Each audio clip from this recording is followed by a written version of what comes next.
Joining me today are Michael Shure and Robin Koerner. Robin Koerner is founder and publisher of WatchingAmerica.com. He writes for the Huffington Post. He started the Blue Republican movement.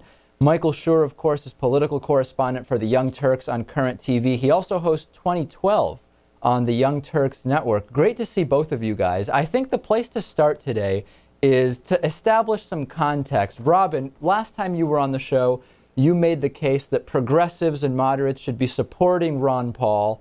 This is what the Blue Republican movement is. Outline that case. Why should progressives support Ron Paul? I'd say that where we are as a country now, that we have to consider our priorities. And I think that liberals need to be concerned that the Bill of Rights is almost eliminated, that we are consistently going to war in countries that don't threaten us, that we have a huge problem with crony corporatism, and that we've got to this place through the actions of the Democrats and the Republicans over a number of generations. So in these respects, primarily, Obama is more of an extension of Bush than the opposite to Bush. And therefore, liberals who are concerned about those fundamental things should be considering voting for Ron Paul and becoming a Republican so that they can do that in this election cycle. All right, so Michael Shure, what do you think of that? I mean, he's making points that it seems liberals would get behind, or is there more to Ron Paul that isn't so liberal? What's your response to that? Well, there's a constant convenience argument that people make when they talk about Ron Paul. You can pick and choose when you go to Ron Paul, and when you look at the record of Ron Paul, you can pick and choose a few things that seem very appealing. I mean, he can seduce you on a variety of issues. It's just when you read further and when you read beyond those issues. If you're a progressive, if you are a liberal, and you are then supporting somebody and supporting Ron Paul, who is against the Voting Rights Act and the Civil Rights Act and the extension of the Voting Rights Act, I mean, you're talking about somebody who can be progressive when it comes to, foreign policy. He can be someone who does not want to get into foreign wars. But we live in America, and the America that Ron Paul wants to live in is very different from the America that a lot of progressives and liberals want to live in. Yeah, Robin, I mean, comment on that, because it's true that Ron Paul says he's not a religious right guy, but then this ad comes out with his former patients talking about how he believes he's a pro-life guy, and because he's a man of God, they're choosing him as his doctor. I mean, I've actually got an article coming out on Huffington Post in a couple of days, where it's called "When Pro-Life is Pro-Choice." I agree with you. I'm very strongly pro-choice, so I differ from Ron Paul on this issue. But I also believe that, as you said before, David, the very worst case under Ron Paul administration, and I think this is unlikely, is that since he does not believe, and I think this is important for liberals to be aware of, he does not believe that the federal government should be inside this issue, as with other issues like gay marriage. The worst case is that there's going to be one or two states where, as you pointed out, that a woman might have to cross a state line to get an abortion. I would, of course, be giving to the charity that would enable the transport of that woman, of that poor woman, if she was poor in Mississippi, to cross a state line to get a safe abortion. And I actually quite like the idea of being able to participate in helping her in that way, should it ever come to that. But as I said before, I think this is about priorities. And this thing about the Voting Rights Act and so on and so forth. Again, we had this discussion before, David. Ron Paul's been very clear what his specific areas of dislike are with certain acts. And what I've seen a lot of people who oppose him do is, rather than look at the reasons why he opposed things, just say he opposed something that most people think are good without actually going into the detail. I would urge them, look, if you actually believe, if anybody believes that Ron Paul is in any way against civil rights, or is any way racist, because the other one is the newsletters that he didn't write, but people like to put the label on him, then don't vote for him. I would not support anybody that is not interested in equal rights for any minorities. I do believe that... Okay, no, point taken. I understand, but let me let Michael jump in, because he wanted to get in. Sure.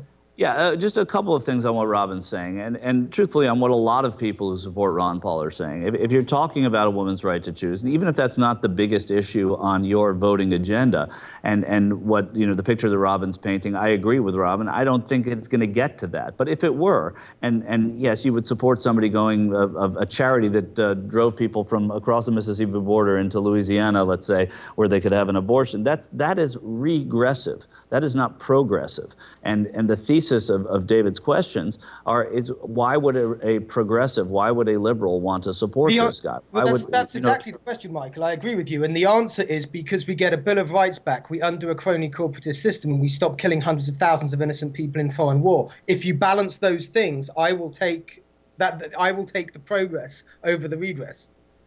Yeah, well, I think the regress is too stinging. I think the regress on Social Security is too stinging. I think that when you look at the New Deal programs that he has in his eye line, and then when you look at gay marriage, frankly, you know, he has said, I love how Paul talks about how he doesn't want government intervention until he wants government intervention. So if he were this laissez-faire libertarian who said keep out of our lives, and of course he does say, in fairness, let's send it to the states.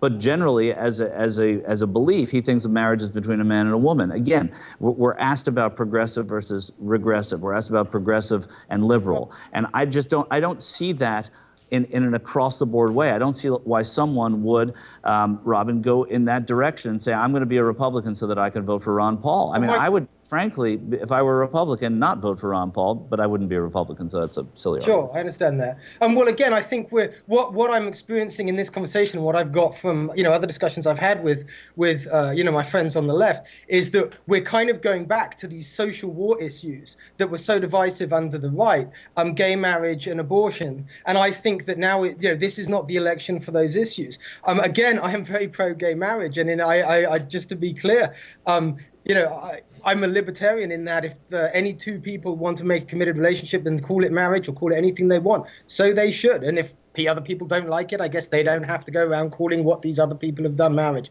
It's all. But the good thing about pushing these things down to the states is if you have a situation where, let's say, abortion rights are legislated in a pro-choice way federally, then there can be a point where a federal government, the Republicans get in with a strong neocon base or religious right base, and federally they ban it. There's something protective about pushing things down toward the people, and the states is a step toward the people. And fundamentally, the rule of law is very important, and the Constitution is the law of this country. And I think, again, on the bigger picture, corporate cronyism and the wars and civil rights, because we're all talking rights here. You're talking rights, Michael, and I'm talking rights. And most of all, we have to reinstate the Bill of Rights, which protect our most fundamental rights. So, again, there's nowhere else to go on this. In this election cycle, if we look at Obama's record, I do want to get in. Robin. He's not a panacea. Robin, I do want to get into the next logical question, which is whether or not Ron Paul can win. But there is one issue that's come up since I last spoke with you, Robin, and I'd be curious to see whether Michael thinks this is really something progressives should care about, which is the clip of Ron Paul saying evolution is just a theory that he doesn't believe, and he believes God is the creator. That's difficult for many progressives to really get behind, this kind of what may come off as an anti-science point of view.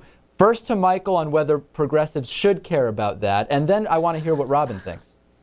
Yeah, I mean, I do think progressives, I think that's one thing that they should care about. I don't think it's overarching, but I think when you look at the Republican Party and you look at what they say about climate change and you look at how many of them believe in evolution as opposed to, believe in creationism as opposed to evolution, it's asked and answered as far as what progressives should think about that. I mean, progress is realizing that, in fact, science is speaking to us and showing us things. That is progress, which is a root. And I just want to go back to one thing Robin said before, which is pertinent to this argument too, which is, these social issues and the social war, and I appreciate that you say this isn't the election about that, but I sort of think when you're a liberal or you're a progressive, every election is about that. Every single election is about the type of judges that are going to be put on the bench. And when you look at the judges, Paul has had ample opportunity to say who his favorite judges are. And each time he's gone with the crowd in those debates, and he has said Alito or Roberts or any of their ilk. And so, yes, I think every election for progressives is about these social issues. But going back to what you just said, what you just asked, David, I think, it's not the most important thing I hear. And it's what I expect from a lot of Americans is that they believe in creation. It's a Christian country. But I do think that when you're running for president and you see the advances and the progress of science, you pay attention.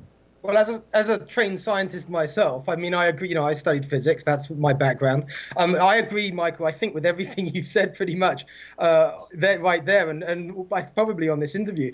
In some ways, I would say that you're making my case, because what I like about having a guy like Ron Paul on the Republican ticket is that he does not believe that with the power of the presidency, he should be imposing these views on the country. So if he has a view about evolution or anything else or indeed abortion, because that's the one I think that matters most, that I disagree with him about, I can disagree with him about, and know that I will be in a country where he does not make law his personal view. Now, I think that is very important. Fundamentally, that's very important. If liberals can put up a man like that on the other side of this ticket, if we can have Obama versus Paul, we're in a very different country from if we have Obama versus Romney or Obama versus Gingrich. And I would like to see that debate with Ron Paul, because even if he has an impact by keeping an Obama administration more honest, that would still be progress.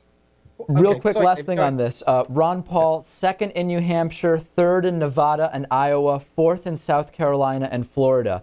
Robin, does Ron Paul really have a shot at being the Republican nominee here? Well, I got to say, I was very disappointed after Nevada. Assuming there are no shenanigans going on, I'm not where I would like us to be. I mean, Ron Paul definitely has the staying power. So I think, it is about the delegates. He makes that point. For me, the route to a win probably has to involve stumbling by another candidate. I mean, I do think there's a very strong case to be made that it's going to come down to Romney and Paul, even though, I'm not seeing Paul firmly in second everywhere. Okay, because and Michael, what do you think about that? Likely or not? I say severely unlikely. I mean, without being hyperbolic here, he's going to go down as one of the most rejected candidates in U.S. presidential history. And whether the longer he stays in, the worse that will be. He's made his point, and he does have his minions, but I don't see any traction for him in that party. Okay, we will have you both back in a couple more primaries. We'll see where we stand. Great to talk to both of you. Michael Shure from the Young Turks, and Robin Koerner from Watching America, as well as the Blue Republican Movement. Thanks, guys. Thanks, Michael. Thank you. Thanks, David. Thanks, Robin. Thank you.